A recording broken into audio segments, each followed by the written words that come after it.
you so much for joining us tonight from Kano. What are the primary objectives of this proposed constitutional reforms? Thank you very much for having me. And I think the objectives of these bills are clear as read by the clerk. And some of these bills are bills that, the constitutional amendment points are really areas of the Constitution that should have been long amended before now, especially those that have to do with election petition and those that have to do with the NJC's recommendation for removal of, heads of court, and of course, those that have to do with the establishment of ecclesiastical courts in Abuja, and a lot of other, bills raised today are bills that will really go a long way in making Nigeria a better place. I agree. And which of these proposed amendments stand out for you, apart from the ones you have already mentioned? We know we have the judiciary, we have the tweaks to the National Assembly. That's quite one to keep an eye on. Well, I will talk to you about the establishment or the creation of state police.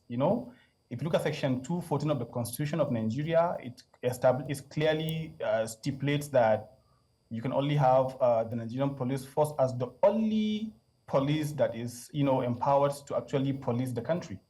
So by amending that particular section, it will give way for states, to establish their key security structures, and to also allow state governments to establish state police. That will jettison the, the ongoing, informal security establishments, being established here and there, and create a formal police force that will be armed, well armed, to protect these states based on their own peculiarities and based on their needs. That is very timely. Also, if you look at the judiciary amendment, you would see that Nigerian judiciary, especially in election petition, is being overstretched and overreached, because it is almost that the Nigerian judiciary is there to adjudicate on pre-election matters for about a year, because now you can begin to have primary elections about a year before the election. So they will take the whole year determining and adjudicating on primary election cases. And then after that, they will take another 1 year or so, determining election petitions after the elections now. So 2 years of of our time is being taken to adjudicate on political matters, pre-election and post-election. This has done so much damage to our judiciary and has really overstretched the already overstretched, judiciary, because these tribunals, the members are being handpicked from the present judiciary. The present courts that we have, from the magistrate, from the chief magistrate, you can be picked to determine election petitions, up until the High Court and the Federal High Court. Although during the last election, the Federal High Court judges have been exempted, because they are the ones that exclusively dealt with all the pre-election matters. So I want to believe that this will go a long way in making us, making the country better by freeing some time for these judges to face other cases. I want to believe this isn't the first time that such bills have been proposed. I do not have the data here with me, but as a lawyer, this isn't the first time, right? It is not actually. These bills. A lot of times, and constitutionally, what happens is that if a bill is presented by a certain National Assembly, for example, the Senate, you can see you have the 10th Senate now. Let's say the 9th Senate, for example, if they propose something and it dies before the end of that legislative tenure, then that's the end for it. Any subsequent set of the legislators will have to resuscitate, and bring back that bill, and it will have to go through the same process afresh. Yeah. So some of these reasons have been part of it. And other times, constitutional amendments are not like regular bills.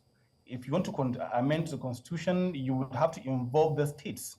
So there are times that some of these bills have been killed at state level, because if you pass it with 2/3 majority, you will have to take it down to the states, and the state will have to also pass it. The 36 House of Assemblies that we have will also have to pass that, sometimes with majority and sometimes also with 2/3 majority. So Hikima, the question here is, how optimistic are you that these bills will pass this time around?